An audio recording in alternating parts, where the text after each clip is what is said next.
mahasiswa IAIN Metro semester 1. Di sini saya akan menjelaskan tentang bela negara. 1.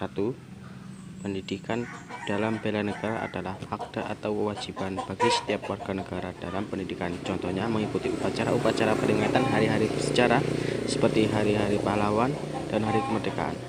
Menaati peraturan yang ada di sekolah, patuh dan hormat kepada dewan guru dan saling menghormati satu sama lain. 2. Menurut Undang-Undang Nomor 2 Tahun 2002 bahwa keikutsertaan warga negara di dalam upaya membela negara, sedangkan tujuannya untuk menumbuhkan rasa cinta tanah air, rela berkorban, sadar berbangsa dan bernegara, meyakini Pancasila sebagai ideologi negara dan mempertahankan ideologi dari ancaman militer ataupun non-militer.